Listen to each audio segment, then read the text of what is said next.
Hi, Art Smarties. It's Liz. I'm back in the studio, and so are you. Let's have another art snack.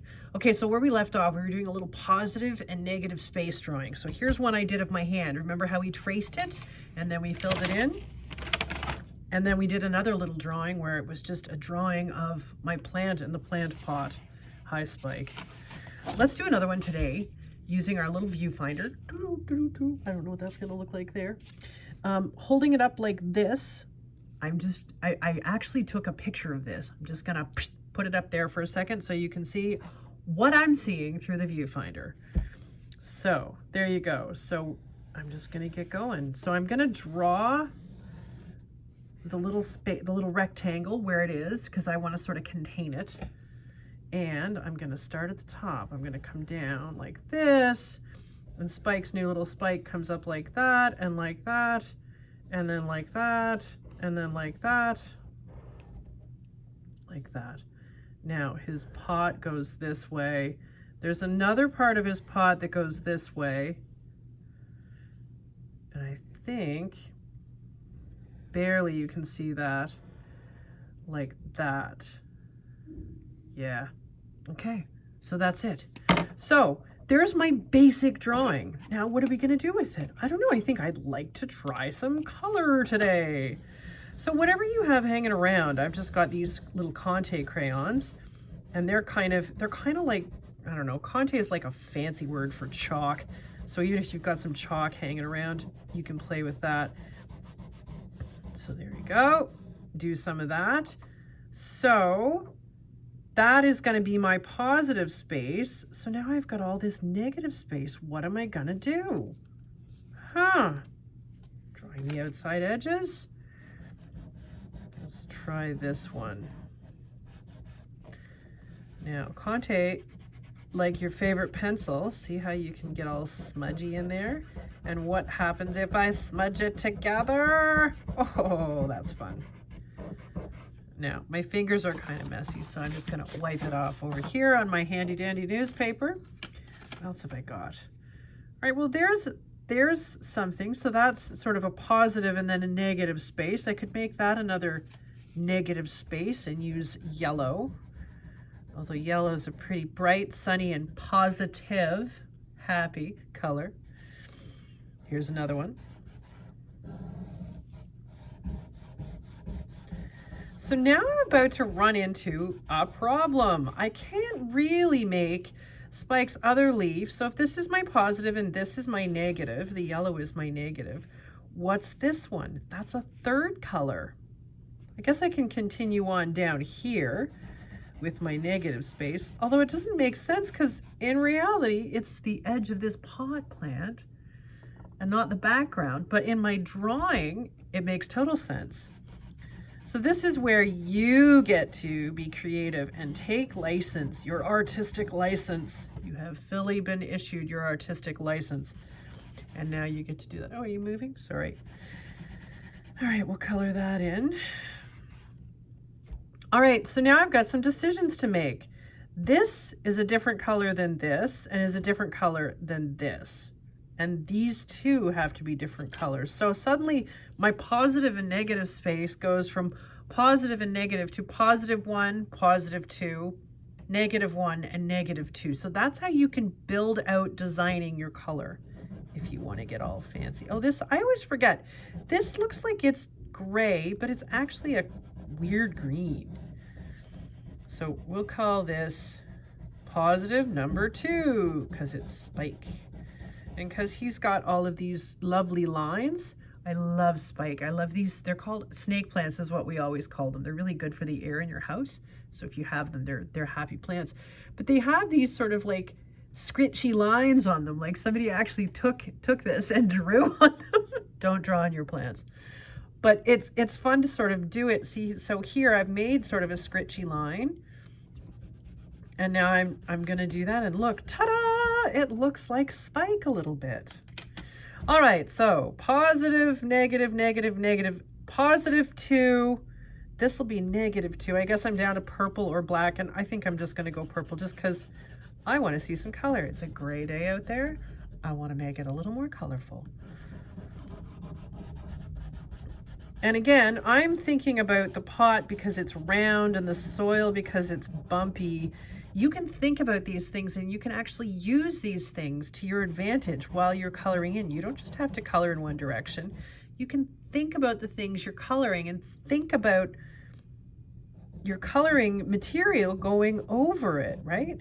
Like, so this would be like a smooth edge of the pot. And then once you get down here, it's where the dirt is. It sort of will be like going over the dirt, like, and then I'm gonna do another edge here. Oh, I really like these colors together. All right, and just to tie it up, we're gonna use a little smudgy bit because, you know, I'm feeling smudgy today. I'm feeling a little messy. Just a little messy though. We're not gonna make a huge messy. Okay. There, so there's another little drawing that you can do. Quick 5 minutes, maybe even less by the time I edit it down. Let's do another one. Do you want to do another one? All right, I'll be right back. I'm gonna cut this one and come right back. So what I did is I took a picture of Spike through my viewfinder. Hello there. So that you can see what I see as I draw. So I think it's always better, rather than to look at a picture or to look at a video of something, for you to go and find something in your neck of the world, get your viewfinder out, hold it up. What this does is, instead of me having to draw the whole plant, it sort of isolates it.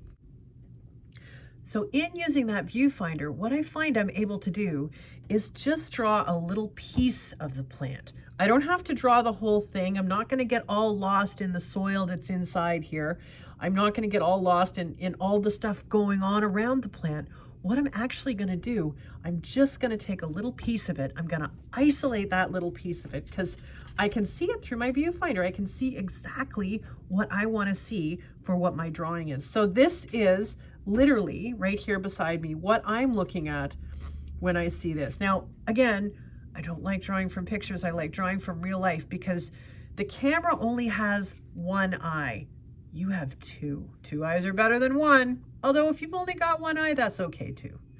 All right, so with my slightly dull pencil,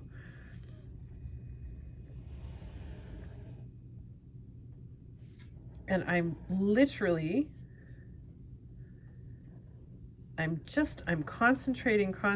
So that's the top of the pot. And see, I've actually got a little less of the pot here than I do in that picture because where I'm holding my viewfinder is just a slightly different spot than it was in the picture. There we go. Hello, Spike. There. All right. So, oh, it looks like a giant killer bunny. So what I would like to do now is something with my handy dandy newspaper. Because there's lots, this one, the Sunday Styles section is usually very good for lots of different colors. So what I'm gonna do, if you don't have a pair of scissors, by the way, no sweat, like just, all right, Spike, can I put you over here? I'm gonna put your picture over there. You can just do this. Just rip little pieces. And if you don't have glue, and scissors handy, just rip little pieces like that. And you get to play around with it. See, this one's got some pretty cool color. Like that. I don't know how to do the fast forward-y thing. I know some people are like super slick, and maybe I'll get Hamish to teach me. But you can do this. So I'm going to do this for my negative space, and for my positive space, let's, you know what? Let's do some words. So I'm just going to use, see the type? I'm just going to use the type. Oh, I'm going to use my scissors. I hope you all have them. If not, don't sweat it. It just takes longer. I'm using scissors just to speed things up a little bit. So there. So that by the end of it, my positive space and my negative space, my positive space will be the words. Hopefully all happy words. And my negative space is going to be all of these bits of colored paper. All right, so I'm just going to go and finish this up. While you go and finish this up, pause me if you want, or you know what? I'm going to come back, unless I can figure it out. I don't know. Maybe I can figure it out. I'm going to pause it for now, and then come back and show you what I've ended up with.